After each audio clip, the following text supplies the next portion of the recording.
Selanjutnya yaitu prinsip perencanaan pendidikan. Yang pertama, prinsip interdisipliner, yaitu menyangkut berbagai ilmu bidang keilmuan atau keberagaman kehidupan. Hal ini penting karena hakikat layanan pendidikan kepada peserta didik harus menyangkut berbagai jenis pengetahuan, beragam keterampilan dan nilai-nilai norma kehidupan yang berlaku di masyarakat.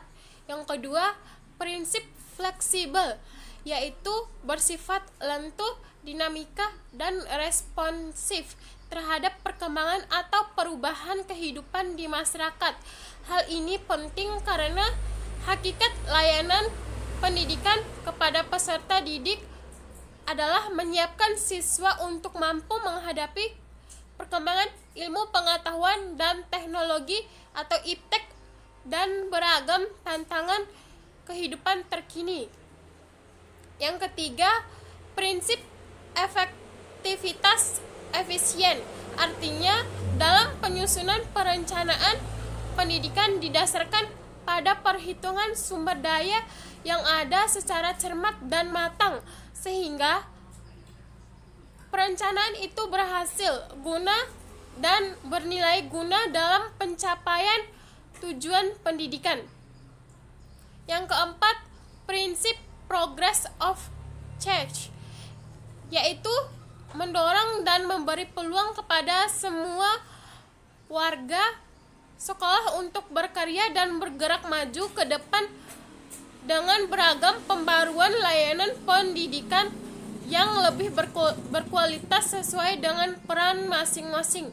Dan yang terakhir yaitu prinsip objektif, rasional, dan sistematis. Artinya, perencanaan pendidikan harus disusun berdasarkan data yang ada, berdasarkan analisa kebutuhan dan kemanfaatan layanan pendidikan secara rasional atau kemungkinan untuk diwujudkan secara nyata, dan mempunyai sistematika dan tahapan pencapaian program secara jelas dan berkesinambungan.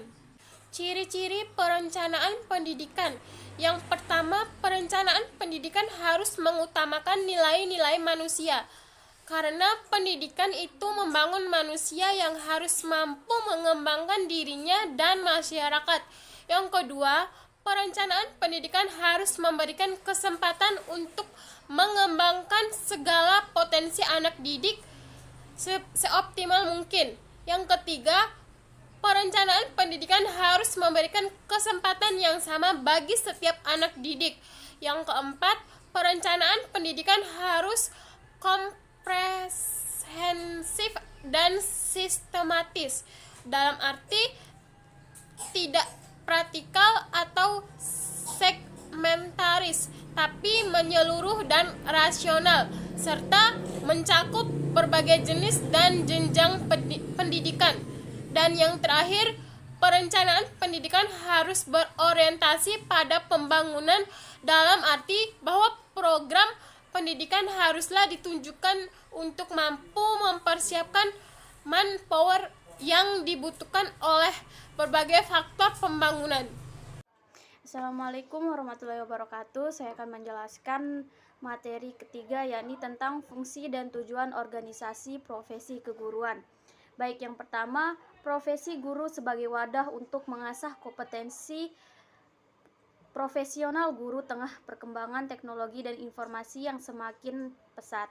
Yang kedua, sebagai alat pemersatu guru dengan visi dan misi yang sama.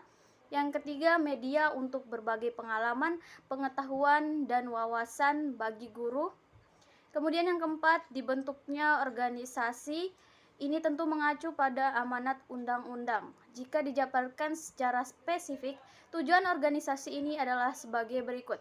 A. Mengembangkan dan meningkatkan kemampuan profesional dan kompetensi guru. B. Mewujudkan guru pembelajar sepanjang hayat.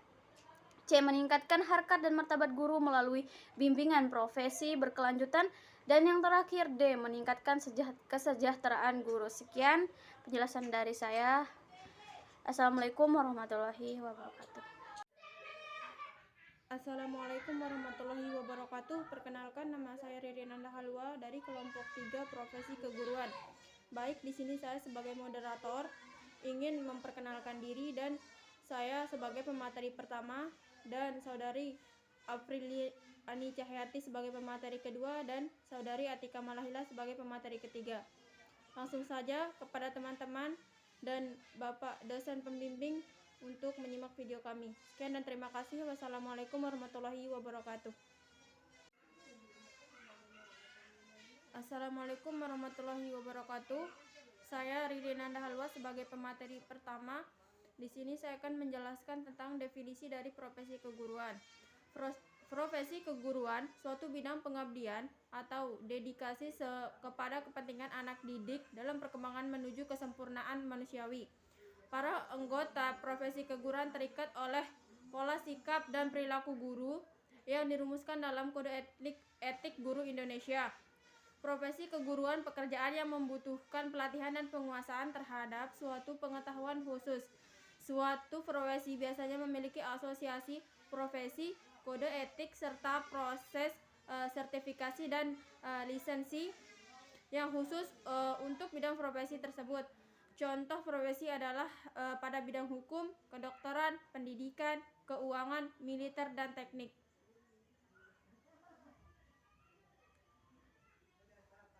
Lanjut yang kedua, yaitu selain